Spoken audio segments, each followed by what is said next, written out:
been seen in public. And now the White House has announced the First Lady won't be accompanying her husband to the presidential retreat at Camp David this weekend. Last month, Ms. Trump was checked into hospital in Washington for what was described as an embolization procedure to treat a benign kidney condition. She, or someone with her Twitter password, tweeted about her absence on Friday, saying she was aware of the speculation around her whereabouts, reassuring followers she was here at the White House with my family, feeling great, and working hard on behalf of children and the American people. She's doing great, right there. She's doing great. Just looking at us, right there.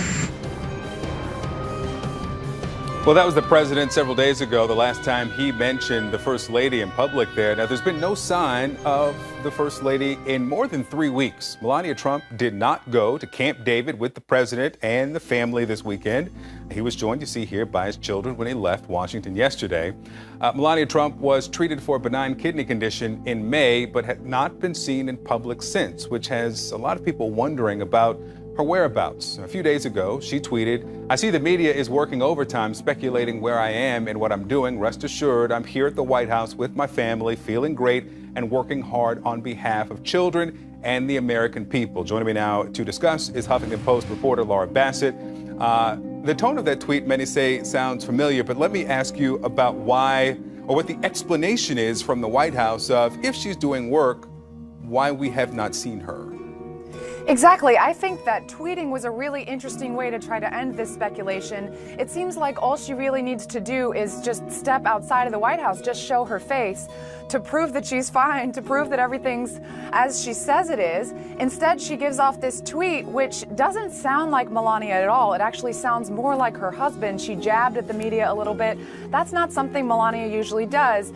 And so instead of ending the speculation and putting out the fire, it just kind of fanned the flames. You know, there are some who say that she doesn't owe us an appearance because she wasn't elected. She's not a federal employee. In fact, CNN contributor A.B. Stoddard wrote this for Real Clear Politics. She wrote, "Missing Melania Gate needs to end now. No, the First Lady doesn't need to resurface in a smashing outfit at a public event with President Trump. The media and Twitter, the Twitter mob, just need to let her be." What do you say to those who say that it's none of our business where the First Lady is?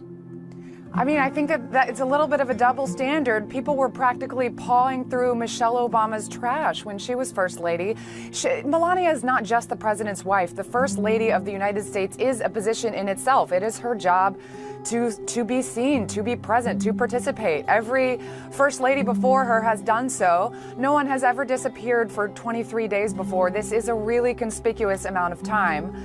And so I think that it's fair to ask these questions. Where is she? Why is the White House not being honest about what's going on? We should also point out, you know, for those who say that she deserves her privacy, certainly she does. She is someone who, you know, again, is not a public official, but the federal taxpayers pay for the home in which she lives, the cars and planes in which she's transported. She manages a staff of federal employees of 10. And if anyone were to ask, where's the boss of these 10 people, this group of federal White House employees, and we were to ask, where's this person, to simply send out a tweet saying, "I'm okay, things are fine," we probably would not accept that from anyone else working in the White House. Let me ask you about if this being potentially the new normal. We know that this was not a role that Melania Trump initially wanted. Should we expect that she'll be more private moving forward? You know, I wouldn't be able to answer that question for her. I will say that Melania has always been a little bit more independent than other First Ladies. There was speculation at the beginning of Donald Trump's presidency as to whether she might just remain in New York. She didn't necessarily want to move to D.C. She was pretty clear about that. She has at times not appeared at her rallies, done separate motorcades. I think she has been a more independent First Lady this whole time. This is just really interesting timing because she's had a more high-profile month leading up to this disappearance. She rolled out her Be Best campaign. She hosted the state dinner. Everyone was talking about her fashion choices. Her approval ratings have been ticking up. So I think it's just really